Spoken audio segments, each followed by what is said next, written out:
നല്ല കോമഡിയാണ്. ഹാഷിറൊക്കെ നല്ല ഹാഷിർ എല്ലാം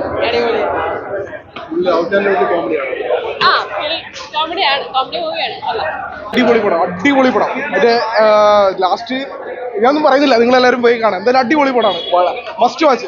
കോമഡി, അടിപൊളി കോമഡി. ഞാൻ ഈ കൂടുതൽ പറയുന്നില്ല, എന്തായാലും നിങ്ങൾ പോയി കാണാം, എല്ലാവരും പോയി കാണാം. ഞാൻ ഇത്ര പ്രതീക്ഷിച്ചില്ലായിരുന്നു, പക്ഷെ അത്യാവശ്യം കാണാനുള്ളതുണ്ട്. നല്ല പടമാണ്, നമുക്കൊക്കെ നല്ലോണം റിലേറ്റ് ചെയ്യാൻ പറ്റുന്ന ഒരു പടമാണ്. നന്നായിട്ടുണ്ട്.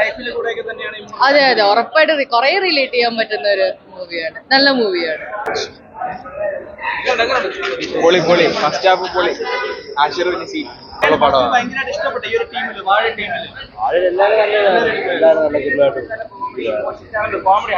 കോമഡി ഭയങ്കര റിലേറ്റബിൾ ആണ്.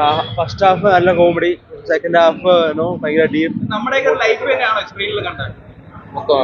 കംപ്ലീറ്റ് ആണ്. യൂത്തിന് വേണ്ടി യൂത്തിന്റെ പടം, യൂത്തിന്റെ എല്ലാ ഫീലിങ്സും ഒപ്പിയെടുത്തിരിക്കുന്ന പടം, എല്ലാ ജനറേഷൻസിനും ഇഷ്ടപ്പെടുന്ന പടമാണ്. യൂത്തിന്റെ പ്രശ്നങ്ങൾ ഇത്ര നന്നായിട്ട് കൈകാര്യം ചെയ്ത ഒരു പടം അടുത്ത കാലത്ത് എങ്ങും വന്നിട്ടില്ല.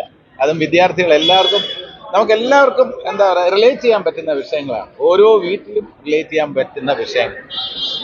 അച്ഛനമ്മമാരും മക്കളും തമ്മിലുള്ള ബന്ധം എങ്ങനെയാണിപ്പോൾ, അതെങ്ങനെ ആയിരിക്കണം, അതെല്ലാം ഈ സിനിമയിലുണ്ട്. വളരെ ടച്ചിങ് ആയിട്ടുള്ള ഫിലിം, എന്നാൽ ഒരുപാട് ചിരിക്കാനുണ്ട്. അടിച്ചേൽപ്പിക്കാത്ത മെസ്സേജ് വളരെ ഉണ്ടല്ലോ. എല്ലാവരും ഒട്ടുകൂടെ ആ ഒരു ഫീൽ തന്നെയാണ്. കാരണം ഇത് ഒരു യൂത്തിന് ഒന്നുകൂടെ ഇഷ്ടപ്പെടുന്ന പടമാണ്. യൂത്താണ് ഇത് ആവേശത്തോടെ ഉത്സവമായിട്ട് ആഘോഷിക്കുന്നത്. യൂത്തിന്റെ കൂടെ നമ്മൾ നിൽക്കും, യൂത്തിന്റെ കൂടെ നമ്മൾ നിൽക്കാൻ തീരുമാനിച്ചിരിക്കുക. ഓക്കെ, അതെ, വാഴ എന്ന് പറയുന്നത് അങ്ങനെ തള്ളിക്കളയേണ്ട ഒരു വിഷയമല്ലെന്ന് ഈ സിനിമ കണ്ടപ്പോൾ മനസ്സിലാവുമല്ലോ. നമ്മളെല്ലാവരും വാഴയുമായിട്ട് അടുത്ത ബന്ധമാണ്. നമുക്ക് എല്ലാവരും കടകളിൽ പോയി പഴമാണ് വാങ്ങുന്നത്. വാഴയെ കുറിച്ച് ആരും ഓർക്കുന്നില്ല, വാഴയെ കുറിച്ച് ഓർക്കണം അല്ലേ? ഭയങ്കര സന്തോഷം. നമ്മള് എന്താ പറയാ, അടിപൊളി, ഒരു രക്ഷയില്ല. മനസ്സ് തുറന്നു, ഭയങ്കര ചിരിയായിരുന്നു.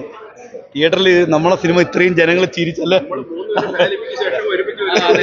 അനിൽ രാജ്, നമ്മൾ മൂന്നുപേരും ഫാലിമിക്ക് ശേഷം ഒരുമിച്ച് വരുന്ന ഒരു ഹിറ്റ് ആവുന്ന പടമാണ് ഇപ്പൊ കഴിയുന്നത്. അതേപോലെ ചിരിക്കാനുണ്ട്, ആലോചിക്കാനുണ്ട്, സങ്കടമുണ്ട്, എല്ലാം ഒരുമിച്ചുള്ള ഒരു പടമാണ്. എല്ലാവരും അടിപൊളിയാണ്. ഒരു ക്യാമിയോ ഉണ്ട്, പുള്ളി അടിപൊളിയായിട്ടുണ്ട്. ഇൻസ്റ്റാഗ്രാം എല്ലാവരും വന്ന് പൊളിച്ചടിയോടുണ്ട്. വെയിറ്റിംഗ് ആണ്. ഫുൾ ചിരിക്കാനല്ല, ഒരു ഇമോഷണൽ ഡ്രാമ എന്നൊക്കെ പറയാം, പക്ഷെ വർക്ക് ആയിട്ടുണ്ട്. ചിരി മാത്രമല്ല, ഇഷ്ടപ്പെടും. യൂത്തിന് മാത്രമല്ല, ഫാമിലിക്കും എല്ലാവർക്കും ഇഷ്ടപ്പെടും. യൂത്തായിട്ട് ഇത് കണക്ക് കൂട്ടണ്ട, കൊള്ളും എല്ലാവർക്കും.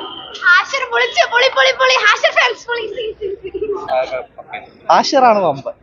അല്ല, ഹാഷിർ എനിക്ക് പേഴ്സണലി ഹാഷിറിനെ വരണമെന്നാണ് ആഗ്രഹം. സ്പെഷ്യൽ മെൻഷൻ അവിടുത്തെ ജോബൻ ടി ജോദർ, പിന്നെ അച്ഛന്മാരായിട്ട് അഭിനയിച്ച അരുൺ സോൾ, അസീസിക്ക, പിന്നെ കോട്ടയം നസീർക്ക, പിന്നെ ഏറ്റവും കൂടുതൽ ഫാൻസ് വരാൻ പോകുന്നതിന് ഹാഷിറിനായിരിക്കും. സെക്കൻഡ് പാർട്ടും വരണം. പിന്നെ ഈ കാലത്ത് ഫേസ് ചെയ്യുന്ന ഒരുപാട് പ്രോബ്ലംസ് ഉണ്ട്. അതായത് മാമമാരും മാമിമാരും ഒക്കെ വന്നിട്ട് കല്യാണം ആയില്ലേ, സപ്പളിയൊന്നും ആയില്ലേ എന്നൊക്കെ പറയാം. അവർക്കൊരു തിരിച്ചടിയായിരിക്കും ഒരു സിനിമ. എല്ലാവരും കണ്ടിരിക്കണം. യൂത്ത് ഉറപ്പായിട്ട് ഏറ്റെടുക്കും. ഇതൊരു ആവേശം പോലെ വരേണ്ട ഒരു സിനിമയാണ്. കരഞ്ഞു വയ്യ. ഇമോഷണൽ കോമഡി മാത്രമല്ല, ഇമോഷൻ കൂടെ ചേർത്ത് പയ്യന്മാർക്കെല്ലാം ഇഷ്ടപ്പെട്ടു. പയ്യന്മാർക്കല്ല, എനിക്ക് തന്നെ ഫീൽ ചെയ്തു. നല്ല പടം, നല്ല കോമഡിയാണ്. ഹാഷിറൊക്കെ നല്ല